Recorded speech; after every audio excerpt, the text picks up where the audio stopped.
नमस्कार, फिर से स्वागत है। डिस्कस करेंगे आज हम यहाँ पे प्रीवियस ईयर के नेक्स्ट क्वेश्चंस को, जो कि पार्ट नंबर 6 या 7 रहेगा हमारा। इससे पहले हमने भी 5 या 6 पार्ट बना चुके हैं, देख सकते हैं, तो अगर देखना चाहते हो देख लें। हिंदी में क्वेश्चन है, हिंदी इंग्लिश दोनों में है। स्टार्टिंग के 1-2 क्वेश्चन जरा इंग्लिश में है। कल मुझे जब पेपर बनाया था तो कल कुछ लोग बोल रहे थे सर हिंदी में बताओ, तो हिंदी में ही है भाई, ठीक है। ध्यान से देखो, बीच में छोड़ के मत जाना, ठीक है। फर्स्ट क्वेश्चन है आज का। एक और बात बता दूं आपको, जो डेटा वाले क्वेश्चन है आपके लिए वो बहुत ज़्यादा इंपॉर्टेंट हैं। तो डेटा वाले क्वेश्चन से पोर्शन से आपके 1, 2 या 3 क्वेश्चन जरूर आपके बनेंगे, तो उनको जरूर करके जाएं, छोड़े नहीं, ठीक है।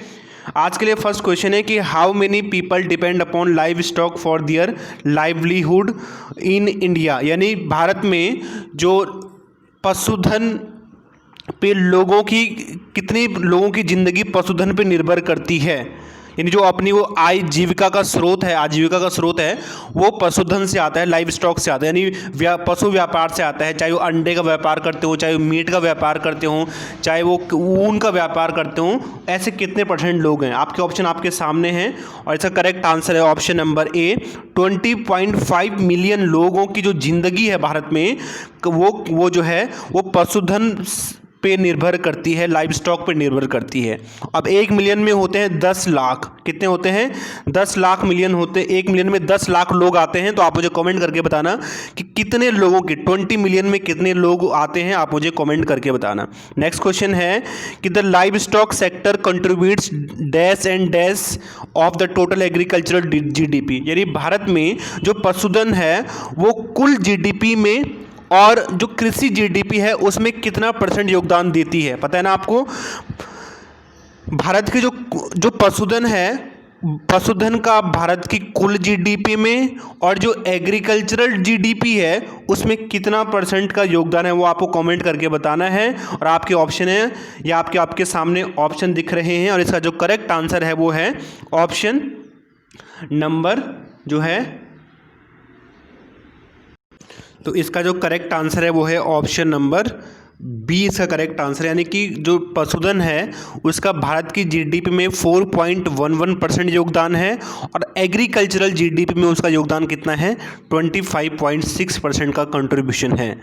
अगला क्वेश्चन देखो क्या है कि milk production in India, Bharat में जो है 2018-19 का डेटा मैं आपको बता रहा हूँ क्योंकि अभी डेटा तो आया नहीं है। भारत में जो दूध उत्पादन है वो कितना है, तो वो है ऑप्शन आपके सामने है। इसका जो करेक्ट आंसर है वो है ऑप्शन नंबर डी, यानी 187.7 million tonnes, 187.7 million tonne Bharat में जो है दूध का उत्पादन प्रति वर्ष किया जाता है। ऑप्शन नंबर डी आपको याद रखना है। नेक्स्ट क्वेश्चन कि भारत में प्रति व्यक्ति दूध की उपलब्धता कितनी है, यानी कि जो भारत में प्रति व्यक्ति दूध की उपलब्धता है पर डे, वो कितनी है। आपके ऑप्शन आपके सामने, बहुत इंपॉर्टेंट क्वेश्चन है। इसका जो करेक्ट आंसर है वो है हमारा ऑप्शन नंबर डी, यानी कि 394 ग्राम पर डे। कितना? यानी जो भारत का जो प्रति व्यक्ति दूध की उपलब्धता है सरकार के हिसाब से वो कितनी है, यानी एक व्यक्ति को हर दिन भारत में कितना दूध मिलता है पीने के लिए? 394 ग्राम पर डे के हिसाब से मिलता है। जबकि भारत जो ICMR है, आपने सुना होगा, आजकल बहुत चर्चा में चल रहा है ICMR। जो ICMR है यानी Indian council for medical research, इसके हिसाब से प्रति एक व्यक्ति को स्वस्थ रहने के लिए जो दूध है वो एक दिन में वो करीब 280 ग्राम पर डे, कितना? 280 ग्राम पर डे का दूध पीना चाहिए। लेकिन ये अच्छी बात है कि भारत में जो दूध की उपलब्धता है प्रति व्यक्ति वो कितनी है? 394। आपसे ये भी पूछ सकते हैं कि ICMR के हिसाब से भारत जो प्रति व्यक्ति कितना दूध की जरूरत होती है, तो आपका आंसर क्या होगा? 280 ग्राम। तो ये भी देख लें यहाँ पे, ये भी नोट करते जाएं, ठीक है। नेक्स्ट क्वेश्चन कि इनमें से सही नहीं है, इनकरेक्ट कौन सा है वो आपको चूज करना है। तो बफेलो के मीट को क्या बफन बोलते हैं, या फिर गोट के मीट को बीफ बोलते हैं, सिप के मीट को मटन बोलते हैं या पोल्ट्री की मीट को चिकन बोलते हैं। इनमें जो गलत है वो आपको चूज करना है। गलत हमारा क्या होगा? Option number B. Option number B जो हमारा वो गलत आंसर है, क्योंकि गोट यानी बकरी के मीट का जो होता है उसे बीफ नहीं बोलते, बकरी के मीट को चेवन कहा जाता है। क्या बोलते हैं? बकरी के मीट को चेवन कहते हैं और बीफ जो है वो गाय के मांस को बोलते हैं। तो ये गलत है, बाकी सभी के सभी सही हैं। अगला क्वेश्चन कि भैंस में गर्भकाल कितने दिन का होता है? गेस्टेशन पीरियड कितने दिन का होता है भैंस का?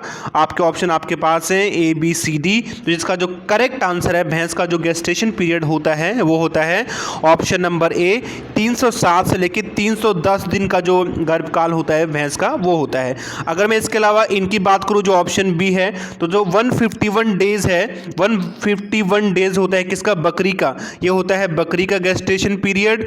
ये होता है किसका? 282 दिन होता है गाय का गेस्टेशन पीरियड, और 389 डेज होता है ऊंट का यानी कैमल का गेस्टेशन पीरियड होता है। तो ये भी आपको ध्यान रखना है। करेक्ट आंसर हमारा इस क्वेश्चन के लिए क्या है? Option number A. ठीक है, नेक्स्ट क्वेश्चन कि the body temperature of ship, भेड़ के शरीर का तापमान कितना होता है?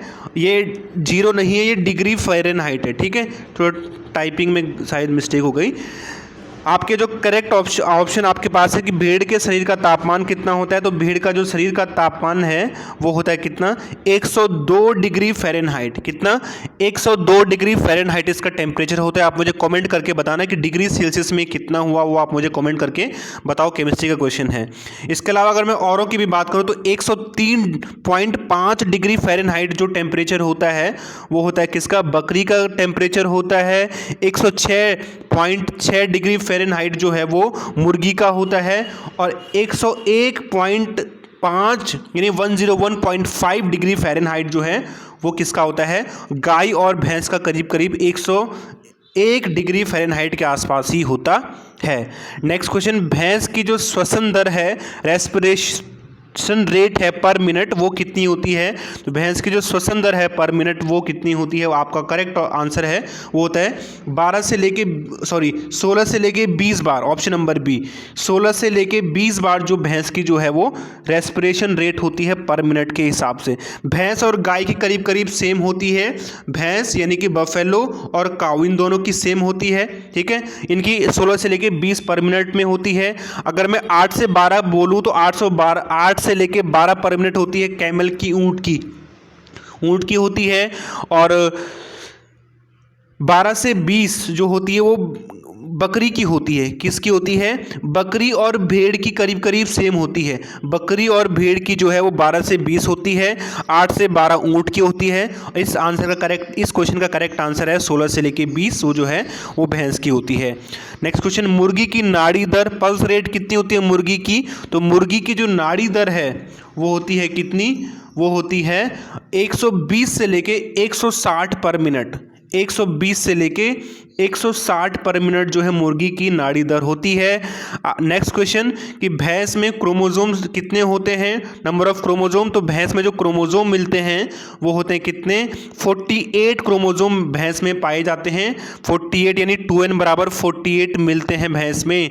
अगर मैं 60 की बात करूँ तो 60 मिलते हैं गाय में, 60 मिलते हैं, 54 भेड़ में मिलते हैं, सिप में मिलते हैं, और जो 78 है वो मुर्गी में मिलते हैं। किस में मिलते हैं? मुर्गी में मिलते हैं। तो हमारा जो आज का करेक्ट इस क्वेश्चन के लिए करेक्ट आंसर है वो क्या है? 48। बाकी सब का भी मैंने आपको बता दिया है। नेक्स्ट क्वेश्चन है कि egg production in India, Bharat में अंडा उत्पादन कितना, अंडा एक वर्ष में कितना उत्पादन अंडा होता है? तो इसका जो करेक्ट आंसर है वो है क्या? 11 का ऑप्शन नंबर 101.32 बिलियन। 101.32 बिलियन। ठीक है, ये आपका करेक्ट आंसर हो जाएगा। Next question, per capita per year egg availability इन इंडिया, यानी कि एक भारत में एक साल में एक व्यक्ति को कितने अंडे खाने को मिलते हैं? आपके ऑप्शन इनमें से करेक्ट कौन सा है वो आपको बताना है।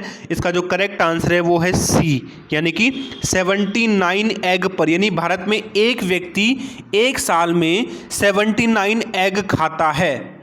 जबकि जो ICMR है, उसकी जो रिकमेंडेशन है यानी ICMR के हिसाब से एक स्वस्थ व्यक्ति को एक साल में करीब करीब 182 अंडे खाने चाहिए। ICMR के हिसाब से एक अच्छी लाइफ के लिए एक साल में 182 अंडे खाने चाहिए, लेकिन भारत में हैं कितने अवेलेबल? 79 एग पर ईयर हैं। तो ये भी देख लेना, ये भी आपसे पूछ सकता है, ध्यान रखना। और लास्ट क्वेश्चन आज के लिए कि meat production in India, Bharat में जो मीट का उत्पादन है वो कितना होता है? आपके ऑप्शन में से करेक्ट होगा, और जो करेक्ट आंसर है इसका वो होगा ऑप्शन नंबर डी यानी कि सी यानी कि 8.91 मेट्रिक टन। कितना? 8.91 मेट्रिक टन जो है हमारा करेक्ट आंसर हो जाएगा। आज के लिए बस इतना ही। Thank you so much. God bless you all.